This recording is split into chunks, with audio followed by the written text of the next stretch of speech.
The Game of Life and How to Play It, by Florence Scovel Shinn. Chapter 6. Casting the Burden. Impressing the subconscious. When man knows his own powers and the workings of his mind, his great desire is to find an easy and quick way to impress the subconscious with good, for simply an intellectual knowledge of the truth will not bring results. In my own case, I found the easiest way is in casting the burden. A metaphysician once explained it in this manner.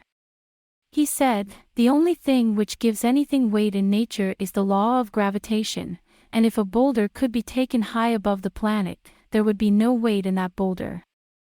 And that is what Jesus Christ meant when he said, "My yoke is easy and my burden is light." He had overcome the world vibration, and functioned in the fourth dimensional realm, where there is only perfection, completion, life and joy.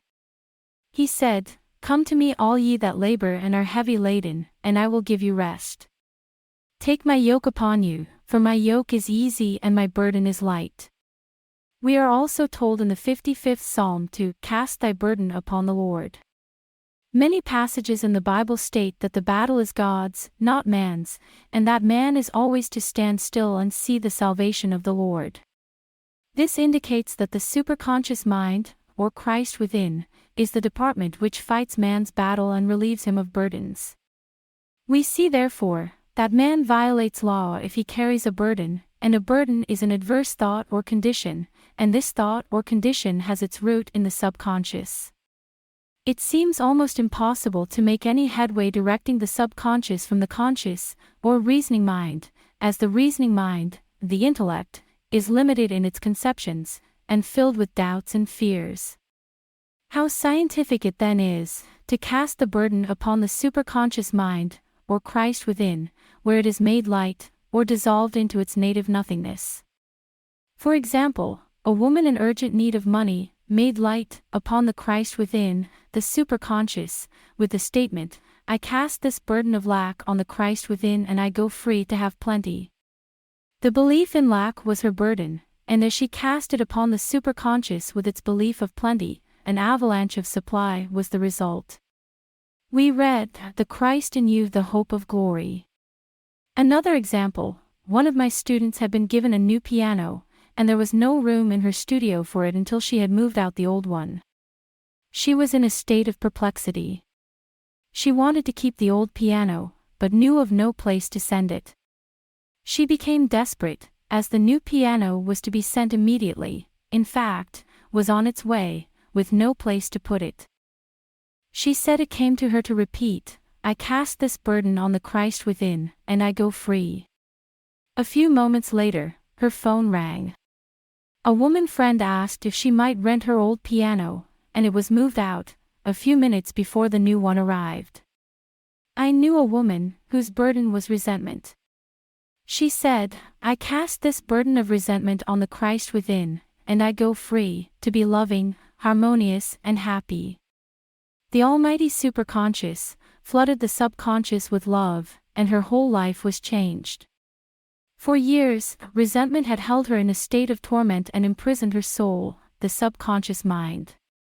The statement should be made over and over and over, sometimes for hours at a time, silently or audibly, with quietness but determination. I have often compared it to winding up a Victrola. We must wind ourselves up with spoken words. I have noticed in casting the burden, after a little while, one seems to see clearly. It is impossible to have clear vision while in the throes of carnal mind. Doubts and fear poison the mind and body, and imagination runs riot, attracting disaster and disease. In steadily repeating the affirmation, "I cast this burden on the Christ within, and go free," the vision clears and with it a feeling of relief. Sooner or later comes the manifestation of good, be it health, happiness or supply. One of my students once asked me to explain the darkness before the dawn. I referred in a preceding chapter to the fact that often, before the big demonstration, everything seems to go wrong, and deep depression clouds the consciousness. It means that out of the subconscious are rising the doubts and fears of the ages. These old derelicts of the subconscious rise to the surface, to be put out. It is then that man should clap his cymbals, like Jehoshaphat, and give thanks that he is saved, even though he seems surrounded by the enemy, or the situation of lack or disease. The student continued, "How long must one remain in the dark?" I replied, "Until one can see in the dark. Casting the burden enables one to see in the dark." In order to impress the subconscious, active faith is always essential. Faith without works is dead. In these chapters one have endeavored to bring out this point. Jesus Christ showed active faith when he commanded the multitude to sit down on the ground, before he gave thanks for the loaves and the fishes. I will give another example showing how necessary this step is. In fact, active faith is the bridge over which man passes to his promised land. Through misunderstanding, a woman had been separated from her husband, whom she loved deeply. He refused all offers of reconciliation and would not communicate with her in any way. Coming into the knowledge of spiritual law, she denied the appearance of separation. She made this statement: "There is no separation in divine mind, therefore, I cannot be separated from the love and companionship which are mine by divine right." She showed active faith by arranging a place for him at the table every day, thereby impressing the subconscious with a picture of his return. Over a year passed, but she never wavered, and one day he walked in. The subconscious is often impressed through music. Music has a fourth-dimensional quality and releases the soul from imprisonment. It makes wonderful things seem possible and easy of accomplishment. I have a friend who uses her Victrola daily for this purpose. It puts her in perfect harmony and releases the imagination. Another woman often dances while making her affirmations. The rhythm and harmony of music and motion carry her words forth with tremendous power. The student must remember also not to despise the day of small things. Invariably, before a demonstration, there comes signs of land. Before Columbus reached America, he saw birds and twigs which showed him land was near. So it is with a demonstration. But often the student mistakes it for the demonstration itself, and is disappointed. For example, a woman had spoken the word for a set of dishes. Not long afterwards a friend gave her a dish which was old and cracked. She came to me and said, "Well, I asked for a set of dishes and all I got was a cracked plate."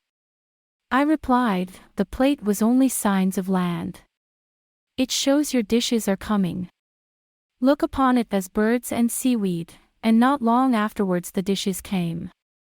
Continually making believe impresses the subconscious. If one makes believe he is rich, and makes believe he is successful, in due time he will reap.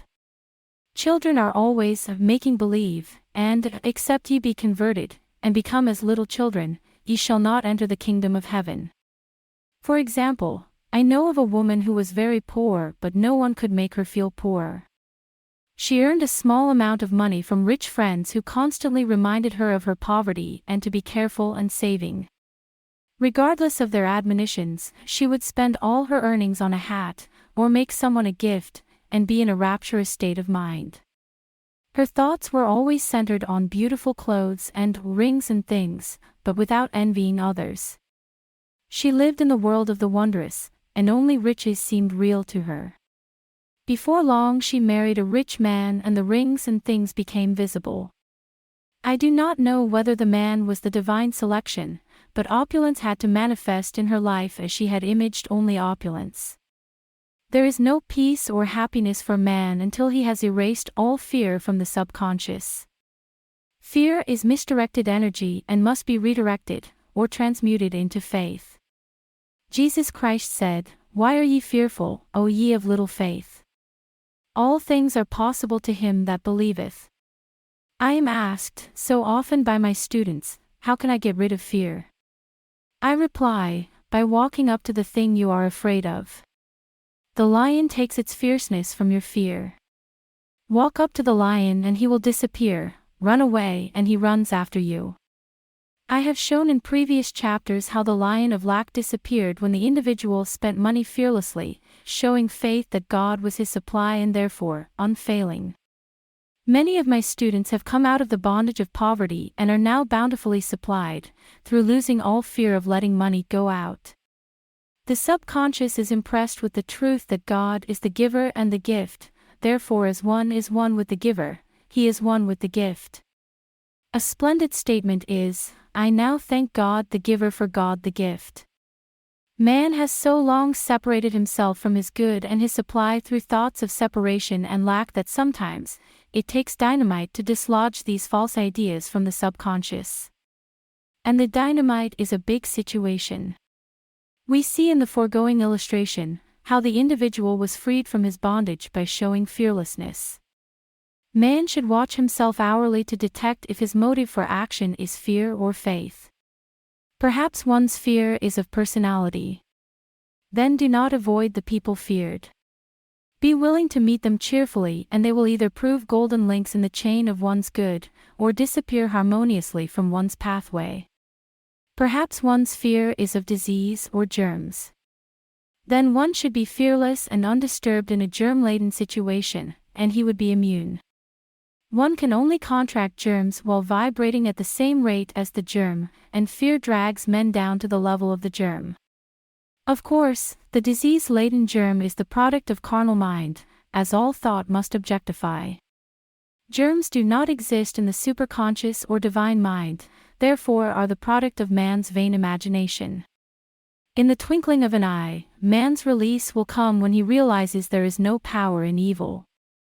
The material world will fade away and the fourth-dimensional world, the world of the wondrous, will swing into manifestation. And I saw a new heaven and a new earth. And there shall be no more death, neither sorrow nor crying, neither shall there be any more pain, for the former things are passed away.